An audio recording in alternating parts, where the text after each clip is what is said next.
저는 오늘 범상치 않은 제목을 가지고 하나님 말씀을 좀 나누고자 합니다.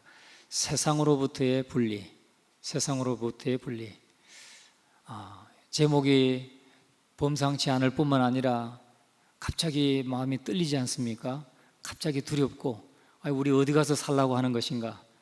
세상 떠나라는 말인가? 그런 의문이 들지도 모르겠습니다. 그래서 저는 두 가지 질문을 여러분에게 드림으로써 오늘 말씀을 시작하려고 합니다. 여러분은 여러분 자신이 그리스도인인 것을 인정하십니까? 그렇다면 또 한 가지 묻겠습니다. 그러면 세상과 분리되었습니까? 상당히 대답이 좀 대답하기가 확실치 않다고 생각될 수도 있습니다. 내 자신이 그리스도인인지, 나 정말 그리스도인 맞은가? 때때로 우리는 더 두 번째, 세 번째, 두 번, 세 번 더 진지하게 물으면 내가 정말 그리스도인인가? 이런 확신이 들지 않을 때도 있을 수 있습니다. 또 내가 세상과 분리되었는가? 정말 분리됐어요? 정말 분리되셨어요? 두 번째, 세 번째 물으면 또 내가 정말 세상과 분리된 삶을 살고 있는가? 난 여전히 부족함이 많고 난 여전히 말씀대로 다 살지 못하는 게 많은데 난 정말 세상과 분리되었는가? 이것에 대해서 확신을 갖지 못하고 주저하는 경우들이 있을 수 있습니다. 그런데 제가 보니까 오늘 이런 아침에 이렇게 하나님 앞에 나와서 예배하는 여러분들은 확실하게 세상과 분리된 사람들입니다. 이미 분리되어 있지 않습니까? 누가 세상 사람들이 보면 속된 말로 미쳤지? 미치지 않고야 누가 저 새벽에가 나가서 6시부터 찬양 준비해가지고 이렇게 7시 첫 예배 드리고 또 세상에 바쁜 일도 많고 이 시간 잠자고 싶고 더 쉬고 싶은 이 아침에, 주일날 아침에 주님 앞에 나와서 예배하시는, 우선순위를 하나님 앞에 두고 예배하기를 힘쓰시는 여러분들이 세상과 분리되지 않았으면 누가 분리되었겠습니까? 이미 여러분이 오늘 이 아침에 나와서 예배하고 또 이 시간을 특별히 구별해서 하나님 앞에 드리고 하는 이 모든 것을 통해서 볼 때 세상과 분리되었다는 것을 우리가 알 수 있고 또 진정한 그리스도인이 되셨다라고 볼 수 있습니다. 물론 처음 인도를 받아서 전도를 받아서 오늘 처음 이 자리에 나오신 분도 계실 겁니다. 아직 예수 그리스도를 나의 구주로 영접하지 않은 분도 혹 계실지 모르지만 이미 여러분 안에 그러한 구원이 시작되었고 또 진행되고 있는 것임을 여러분 믿으시기 바랍니다.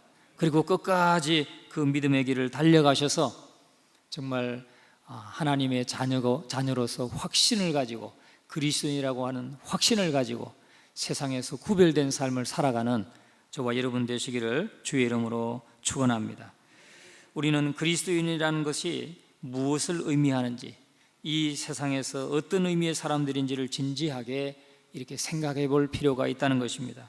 그렇지 않으면 우리는 하나님의 자녀로서 예배를 드리고 또 기도도 하고 말씀도 배우고 살면서도 어정쩡한 그런 태도로, 그런 자세로 살아가면서 그리스도인이 받은 그 능력과 하나님이 우리에게 기대하시는 그런 삶을 다 놓치고 살아갈 수가 있다는 것입니다. 우리가 이 문제를 다루는 이유는 오늘날 이 메시지 외에는, 이 세상과 분리되는 것 외에는 인간에게 희망을 줄 수 있는 것이 전혀 없기 때문에 이 주제를 다루고 있는 것입니다. 참으로 이 메시지는 스스로 말하듯이 어두운 데 비치는 등불인 것입니다. 현대인들은 더 이상 기존의 도덕을 인정하려 하지 않고 있습니다. 하나님의 말씀, 절대적인 기준, 하나님의 법, 이것도 인정하려고 하지 않습니다. 오로지 자기가 주인이고 자기 마음대로 자기가 원하는 것을 하면서 살기를 원하고 있습니다. 이것이 바로 포스트 모더니즘의 특징이라고 말할 수 있습니다. 이것이 이것은 마귀가 예전에 내놓았던 것을 다시 내놓는 것일 뿐입니다. 마귀가 하나의 사상을 찬장에 넣고 다른 것을 꺼내면 모든 사람들은 이전의 사상은 까마득하게 잊어버리고, 야, 새로운 것이 나왔네, 이것이 새로운 것인 것처럼 말하고 그것을 쫓고 있습니다.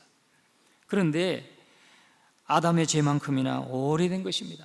새로운 것은 전혀 없습니다. 어떤 의미에서는 최초의 것이란 없습니다. 이 세상에서 일어나고 있는 모든 악행과 타락은 세속사의 모든 페이지를 장식하고 있는데, 여기 성경에서도 묘사되고 있습니다. 성경에서는 그걸 뭐라고 말하느냐? 해 아래 새 것이 없다 그랬어요. 해 아래 새 것이 없다. 아담의 범죄 이후에 정말 이렇게 하나님을 마음에 두기 싫어하고 자기가 자기 삶의 주인이 되고자 하는 이 하나님 앞에 이 범죄한 이것은 아담 이후로 지금까지 변한 게 없다는 것입니다. 지금 요즘 현대인들만 가지고 있는 생각 같은데, 이것은 아담 이후의 모든 시대마다 동일한 모습이라는 거예요. 동일한 단면이라는 것이죠. 그러니까 오늘 현대를 살아가는 우리들, 이 시대의, 이 세대의 그 가치관과 사고방식 이것이나 1세기 때 사람이나 기원전 10세기, 20세기 사람이나 동일하다는 거죠. 아담의 범죄 이후의 모든 사람은 하나님 앞에서 하나님을 주인으로 모시기를 거부하고 자기가 주인 되기를 원하고 자기 마음대로 살기를 원하고 자기가 하나님 되기를 원하는 이러한 죄 가운데, 죄 아래 있다는 것입니다. 그래서 해 아래 새 것이 없도다. 이미 성경은 우리에게 그것을 선언하고 있습니다. 기독교와 기독교 신앙, 그리고 기독교의 삶의 방식에 반대하는 모든 주장들은 이전에도 수없이 매 시대마다, 모든 세대마다 이어져 왔다는 사실이죠. 오늘 현대인들이 이렇게 하나님을 거부하고 자기가 주인된 삶을 살아가면서 자기 마음껏 살아가는, 마음대로 살아가는 그 모습이 바로 하나님의 말씀에 그 반대해서 살아온 모든 시대의 모습이란 것입니다. 그러므로 우리가 할 일은 과거로 돌아가서 그리스도인이란 무엇을 의미하는지에 관해서 사실상 우리가 가진 유일하게 권위 있는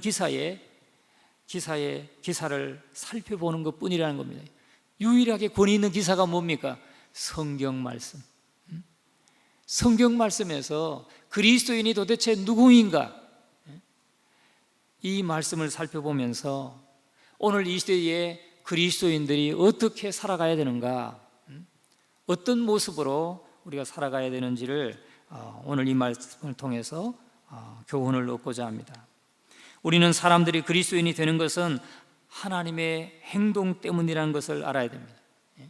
그리스도인이 되는 것은 내 뜻으로 되는 것이 아닙니다. 하나님의 뜻으로 되고 하나님의 행동으로 우리가 그리스도인이 되었다는 것을 잊어서는 안 됩니다. 그 결과 사람들은 지성과 감성과 의지의 깊은 변화를 경험하는 것입니다. 내가 많은 종교 중에서 기독교를 믿어봐야지. 기독교가 좋은 것 같아. 그래서 내가 기독교를 믿는 것이 아니라는 거예요. 여러분, 우리가 기독교를 선택할 수는 있어요. 그러나 그리스도인이 되는 것을 선택할 수는 없어요.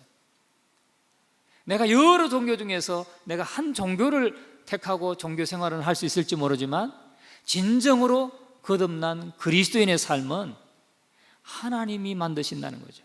하나님이 이루시는 것이고 하나님의 행동에 의해서 우리의 지성과 감성과 의지가 깊은 변화를 경험하게 되고 완전한 변화로서 그리스도인이 되는 것입니다.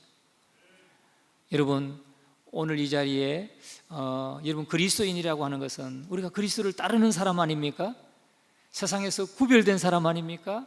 세상에서 분리된 사람입니다. 바로 이것은 내가 한 것이 아니라 하나님이 하셨다는 사실을 믿으시기 바랍니다.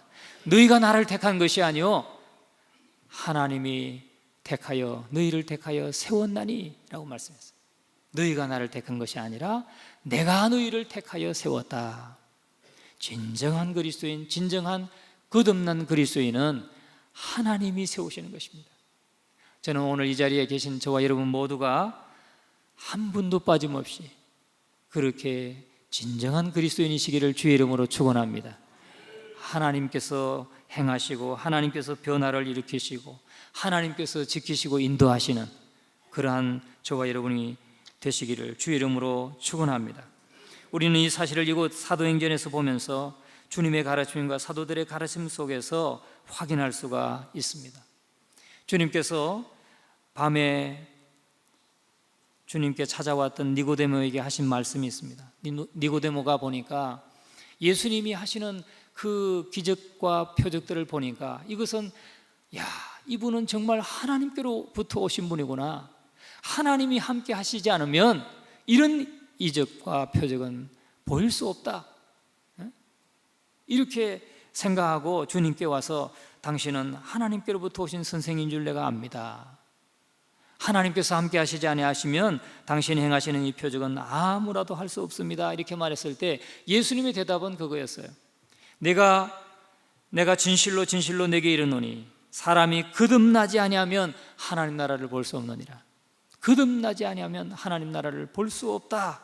그렇게 말씀합니다. 거듭난다는 이것은 한 사람을 완전히 새로운 피조물이 되게 하는 깊고도 철저한 변화를 말하는 것입니다. 새로운 피조물, 한 사람을 새로운 피조물, 새롭게 만들어진 사람이 된다는 거죠. 피조물, 만들어진 존재. 사도 바울은 이렇게 말합니다. 누구든지 그리스도 안에 있으면 새로운 피조물이라. 조금 다듬어지거나 개량된 사람이 아니라 완전히 새롭게 만들어진, 새롭게 창조된 사람이라는 거예요. 그게 그리스도인이라는 거죠. 또 이전 것은 지나갔으니 보라 새 것이 되어도다. 이전 것은 옛 것은 다 지나갔다. 옛사람은 죽었고 지나갔고 이제 새 것이 되었도다. 봐라 새 것이다. 새로 만들어진 사람이다. 이렇게 말씀합니다. 오늘 저와 여러분은 새로운 피조물인 것을 믿으시기 바랍니다. 여러분은 스스로 종교인은 될 수 있지만 스스로 그리스도인이 될 수는 없습니다. 여러분을 그리스도인이 되게 하는 것은 영혼을 재창조하시는 창조주 하나님의 행동인 것을 오늘 확신하시기를 바랍니다. 사람들을 취하시고 죄를 깨닫게 하시고 그들을 깨뜨려 새로운 형상으로 하나님의 아들의 형상으로 빚으시는 분은 성령님이십니다.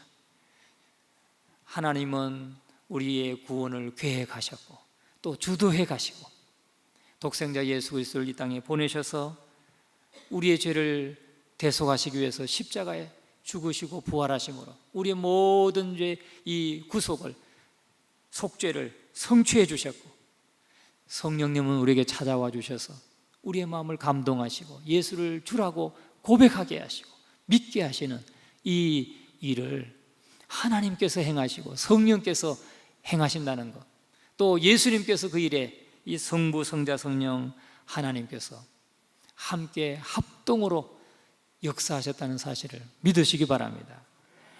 여러분, 그래서 그리스도인이라고 하면 바로 자신의 영혼에 하나님의 생명을 가진 사람들이라는 겁니다. 오늘 저와 여러분의 심령 속에 하나님의 생명을 가지고 있다는 사실을 믿으시기 바랍니다. 우리가 똑같이 세상 가운데 살고 있고 똑같이 믿지 않는 사람들과 같이 교제도 하고 때로는 만나기도 하고 같이 일도 하고 하지만은 그들과 우리의 다른 차이점은 뭐냐면 하나님의 생명이 저와 여러분들 속에는 있다는 것입니다. 영원한 생명이 있다는 사실을 잊지 마시기 바랍니다.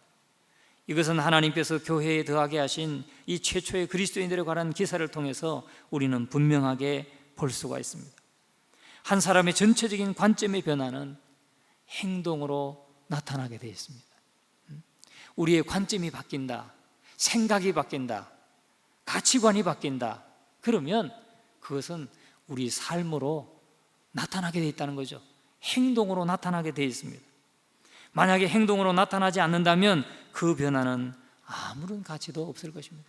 나 예수님을 믿어, 나도 하나님을 믿어요. 그런데 예배는 드리지 않아요. 교회에 나와서 그리스도인들과 함께 교제하고 함께 말씀을 배우고 함께 복음을 전하고 하는 일에는 전혀 참여하지 않는 사람들이 있습니다. 그러면 그 가치 없는 거란 거죠. 여러분, 진정으로 우리가 예수 그리스도를 주로 모셨다면, 우리가 진정한 그리스도인이 되었다면 그것은 우리에게 생각의 변화뿐만 아니라 행동의 변화까지 가져온다는 사실을 믿으시기 바랍니다. 그 변화는 아무런 행동이 나타나지 않는다면 아무런 변화를 아무런 가치가 없다는 거죠. 저는 오늘 아침에 여기 새가족 그 주차장에 늘 주차 안내하시는 집사님, 황 집사님 인사를 나누면서 갑자기 그런 말씀하시는 거예요. 제가 볼 때는 물론 5년 전에도 계셨고 작년에도 계셨고, 그래서 제가 인사를 하면서 아유, 이렇게 매년 1년 내내 이렇게 열심히 이 새벽에 이 아침에 나오셔서 주차 안내하셔서 참 수고가 많으시다고 그랬더니 아유, 목사님 13년 동안 하는 거예요. 그래, 13년 동안. 제가 볼 때는 한 주도 안 빠지신 것 같아요. 그랬더니 아유, 목사님 13년 동안 하는 거예요. 요새 허리가 안 좋으시대요. 허리가 안 좋으셔가지고 이 디스크가 있으신지 신경을 눌러가지고 일주일 내내 그냥 잘 움직이시지도 못하고 하는데 주일날만 되면 이렇게 벌떡 일어나서 나와가지고 움직일 수 있다는 거예요. 이 기적을 날마다 좀 하나님 앞에 갈 때까지 이렇게 기적 속에 살도록 기도 좀 해주세요. 그래, 놀랍지 않습니까? 저는 너무 은혜 받았어요. 그냥 그 자리에 서서 그냥 기도해주고 싶었지만 제가 막 예배에 막 급해가지고 끼어들어왔어요. 여러분, 13년 동안 한결같이 저렇게 저분이 섬기시는 이유가 있어요.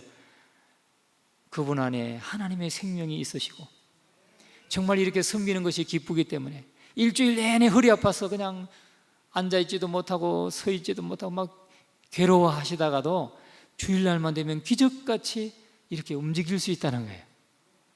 정말 놀라운 역사죠. 오늘 저와 여러분의 삶에도 그러한 진정한 변화, 행동으로 나타나고 정말 주님을 위해서 뭔가를 내가 조금만 것이라도 섬기면서 정말 주님을 위해서 내가 일하고 싶다, 이런 변화의 삶들이 오늘 저와 여러분에게 나타나기를 주의 이름으로 축원합니다. 행함이 없는 믿음은 그 자체가 죽은 것이다 그랬습니다. 참된 믿음, 곧 믿음으로 이어지는 변화는 언제나 그것이 겉으로 그렇게 나타난다는 거예요. 우리 삶으로, 행동으로 나타난다는 것입니다. 오늘 이 자리에 계신 우리 모두는 그냥 예배만 드리고 돌아가시는 분들도 이제는 뭔가 좀 용기를 내어서 주님을 위해서 뭔가 작은 것 하나라도 내가 하나님의 영광을 위해서 이렇게 섬겨야지, 나에게 건강 주셨을 때, 나에게 힘 주셨을 때 그렇게 좀 섬길 수 있기를 주님의 이름으로 축원합니다. 자, 그러면 참된 믿음은 어떻게 드러납니까? 사도행전에서 보면 가장 먼저 주목해야 할 것은 진정한 믿음은 큰 분리로 이어진다는 거예요. 진정한 믿음은 분리로 이어진다는 겁니다. 분리된다는 거예요. 아니, 나는 아직도 여전히 세상 가운데 살고 있는데요, 나는 여전히 아직도 변화되지 못한 모습이 너무나 많은데요. 그러나 저와 여러분 속에 이미 분리가 일어났다는 사실을 믿으시기 바랍니다. 분리가 이미 이루어져 있다는 사실을 확신하시기 바랍니다. 진정한 믿음은 사람들을 세상으로부터 분리해서 교회로 옮깁니다. 세상으로부터 분리해서 교회로 옮긴다는 거예요. 교회로. 그러니까 내가 하나님 믿습니다, 나는 하나님을 믿어요, 나도 하나님이 살아계시다는 걸 나 다 알아요, 다 믿어요. 그런데 교회는 전혀 나오지도 않고 예배도 드리지도 않고 기도도 하지 않고 한 사람은 그 말이 빈말일 수 있어요. 그냥 착각이에요. 착각일 수 있어요. 진정한 믿음은 사람들을 세상으로부터 분리해서 교회로 옮긴다는 거예요. 교회로. 이러한 모습은 신약 성경 어디에서나 볼 수 있습니다. 신약의 서신서 중에 세상 사람들에게 쓴 것은 하나도 없어요. 서신서는 모두가 교회를 향해서 썼어요. 교회에게 썼어요. 그래서 세상에서 나와서 함께 모임으로 새로운 공동체를 형성한 사람들에게 쓴 것이 다 서신서라는 사실을 믿으시기 바랍니다. 이들은 교회에 더해졌어요. 그래서 교회에 나와서 사도들의 가르침을 받고 서로 교제하면서 떡을 떼며 기도하기를 전혀 힘쓰니라. 오늘 본문에 그렇게 나오고 있습니다. 세상으로부터 분리되어서 교회에 나와가지고 사도들의 가르침을 받고 말씀이 선포되는 그 말씀을 받고 서로 사랑으로 교제하면서 기도하기를 전혀 힘썼다. 그들의 생활에 놀라운 변화가 있었다는 것입니다. 엄청난 변화가 일어났고 이 변화는 이들이 한 곳에서 다른 곳으로 옮겨간다는 사실을 겉으로 보여주고 있다는 거죠. 드러내주고 있다는 거죠. 그래서 오늘 제가 서두에도 말씀드렸듯이 여러분이 이 새벽에 이 주님 앞에 나와서 예배하는 것 이 자체만으로도 여러분은 세상과 분리된 것을 이미 보여주고 있다는 거죠. 드러내주고 있다는 거죠. 하나님께서 우리의 예배를 기뻐 받으시고 여러분의 예배를 기뻐 받으시는 줄로 믿습니다. 교회 삶에서 이런 분리가 분명해질 때까지 교회는 전혀 쓸모없다는 거죠. 이 교회가 이렇게 이런 분리가 분명하게 보여져야 되는 거예요. 교회는 그러기 전까지는 힘이 없다는 것이죠. 신약 성경에는 국가교회라는 것은 없습니다. 이러한 접근조차도 없습니다. 신약 성경에는 분리가 있어요. 국가교회, 국가와 정부와 교회가 이게 이 합쳐진 것은 없다는 거예요. 한 사람이 세상으로부터 취해지고 교회로 옮겨지는 것입니다. 분리되는 거예요. 구별되는 것입니다. 교회와 국가, 세상과 기독교의 혼합은 진정한 기독교의 치명적이란 거예요. 이것은 잘못된 것이고 교회를 거룩된 길로 인도하고 교회의 모든 일을 방해하는 것입니다. 그래서 개혁과 영적 부흥의 순간마다 이러한 분리가 뚜렷하게 일어나고 구별이 분명해진다는 사실이죠. 여러분, 교회가 정말 살아있는 교회, 진정한 교회는 세상으로부터 구분되는 겁니다. 분리되는 것입니다. 또 구별되는 것입니다. 그냥 세상 속에 그냥 하나가 되어서 살아갈 수는 없다는 거죠. 그러면 세상이라고 하는 말은 도대체 어떤 의미가 있습니까? 세상은 언제나 하나님 없는 인간의 마음을 또 인간의 그러한 전망을 의미합니다. 물리적인 우주를 의미하는 것도 아니고 동물 세계를 의미하는 것도 아닙니다. 세상은 하나님 없이 자신과 자신의 삶을 체계화하려는 인간을 의미하는 것입니다. 하나님 없이 세속적인 가치관을 가지고 살아가는 그 사람이 바로 세상인 거예요. 세속적인 가치관에 따라서 거기에 물들어 살아가는 사람, 그게 바로 세상인 것입니다. 사람들이 그리스도인이 될 때 그들은 여전히 세상 속에 살고 있지만 세상으로부터 분리되어서 가장 본질적인 면에서 자신들과 닮은 사람들로 이루어진 이 교회로 옮겨진다는 거죠. 오늘 저와 여러분은 이미 옮겨진 사람들, 세상으로부터 분리된 사람이라는 사실을 확신하시고 늘 믿음으로 살아가시기를 주의 이름으로 축원합니다. 예수 그리스도에 대한 일반적인 생각은 예수님을 보통 그러잖아요. 평화의 사도, 평화의 사도라. 평화를 물론 우리에게 주러 오셨습니다. 우리에게 평화도 주셨어요. 그러나 또 한편으로는 주님은 이 땅에 그렇게 일반적으로 평화의 사도라고 말할 수 있는 것이 아니라 금을 주러 왔다. 주님은 그렇게 말씀했습니다. 내가 세상에 평화를 주러 온 줄로 생각지 말라. 화평이 아니요 금을 주러 왔노라. 금을 주러 왔노라. 이 말씀은 우리가 좀 냉정하게 생각해 보면 나라들이 서로 싸우도록 하기 위해서 예수님께서 이 땅에 오셨다 하는 그런 말은 아니에요. 사람들이 서로 싸우게 하려고 오셨다. 뭐 아버지와 아들이, 어머니와 시어머니와 며느리가, 아니면 가족과 가족이 서로 싸우게 하고 나라가 싸우게 하려고 오셨다는 그런 말은 아닙니다.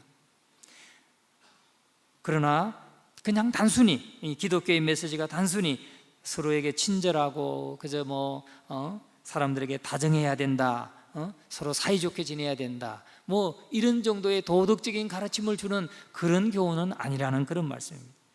기독교의 메시지는 너무나 심오하고 너무나 철저하고 너무나 강하고 너무나 근원적인 것입니다.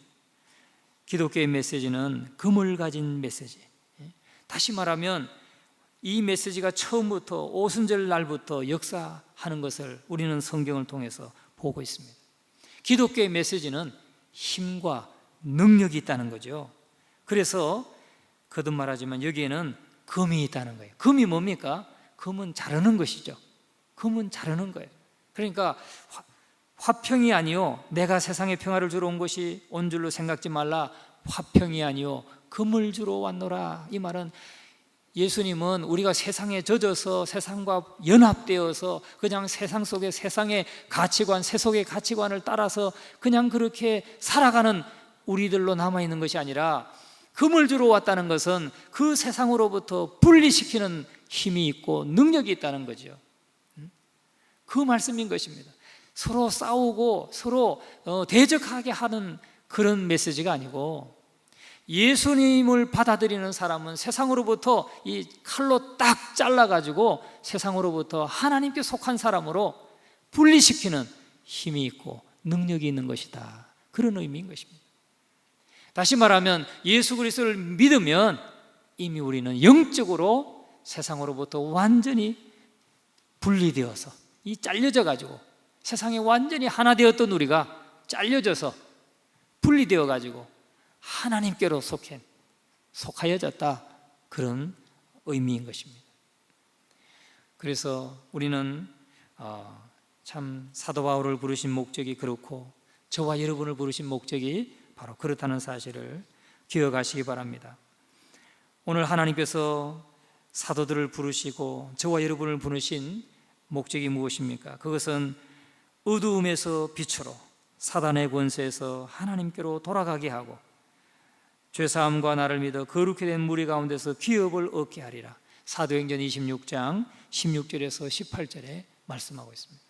우리의 눈을 뜨게 해서 어두움에 속해 있던 우리들을 빛으로 옮기고, 또 사단의 권세에 있던 우리들, 사단의 권세 아래 종노릇하던 우리들을 이끌어내어서 하나님의 나라로, 하나님께로 돌아가게 하고 죄 사함을 얻어서 이렇게 예수 그리스도를 믿어 거룩하게 하려고 우리를 불러내셨다 그랬습니다. 오늘 예수 그리스도 안에서 이미 저와 여러분들에게 이러한 변화가 일어난 것을 믿으시기 바랍니다. 이미 우리는 세상으로부터 불러내어져서 따로 세워져 있다는 것, 빛과 이 어두움에서 나와가지고 이제는 빛의 나라에 우리가 서 있다는 사실을 여러분 잊지 마시길 바랍니다. 그래서 언제나 정말 저와 여러분은 늘 예수 그리스도를 주로 모셨으니까 늘 예수 그리스도가 우리 삶의 주인 되게 하시고 우리의 모든 가치관도 주님의 말씀 앞에 늘 순종하면서 살아가셔서 정말 하나님께 영광 돌리는 저와 여러분 되시기를 주님의 이름으로 축원합니다. 오늘 이 신약 성경에 나타나는 모든 가르침을 한마디로 표현한다면 그것은 분명하고 확실한 진술 하나는 뭐냐면, 사람들이 전파된 말씀을 통해서 성령을 받으면, 말씀을 통해서 성령을 받으면 완전히 변화된다는 것, 완전히 변화된다는 것, 그리고 그 변화는 경건지 못한 세상으로부터 분리된다는 것. 오늘 본문 말씀에서 37절에 보면 저희가 이 말을 듣고 마음에 찔려 베드로와 다른 사도들에게 물어가로되 형제들아 우리가 어찌할꼬. 회개의 역사가 일어나게 되고 세상으로부터 완전히 분리되는, 영적으로 완전히 분리되는 그런 역사가 나타나게 된다는 것입니다. 회개가 일어나는 것입니다. 그래서 형제들아 우리가 어찌할꼬. 회개의 역사가 일어나고, 또 40절에 보면 또 여러 말로 확정하며 고나에 가로되 너희가 이 패역한 세대에서 구원을 받으라. 패역한 세대에서 구원을 받는 그러한 변화가 우리에게 일어난다는 것입니다. 왜 이러한 변화가 있어야 됩니까? 우리는 본질상 이 세상에 속해 있기 때문에 그렇습니다. 이 세상에 속해 있기 때문에 그러면 이 세상은 누가 영향력을 끼치고 또 지배하고 있습니까? 물론 하나님이 지배하지만 마귀가 그 하나님을 믿지 않는 이 세속의 가치관을 지배하고 있다는 사실이죠. 인류는 죄에서 하나이고 악에서 하나이고 하나님으로부터 분리된 것에서도 하나인데, 그러므로 우리 세상의 모든 사람들은 죄악 중에서 출생하고 죄 가운데 있는 데 있어서 하나인 것입니다. 그렇기 때문에 우리는 이 패역한 세대에서 구원을 받아야 된다는 것이죠. 그런데 오늘 저와 여러분들은 예수 그리스도의 복음을 듣고 믿어서 이 세상으로부터 분리된 존재가 되었다는 것, 그리고 이제는 세상 가운데 참 하나님의 빛을 나타내는 그러한 주님의 백성들로 완전하게 분리되었다는 이 사실을 기억하고 늘 우리 삶을 통해서 그리스도의 영광을 드러내는 저와 여러분의 삶이 되시기를 주님의 이름으로 축원합니다. 우리가 그리스도인이고 완전한 분리를 이루었다는 사실을 확신하는 저와 여러분 되시기를 주의 이름으로 축원합니다.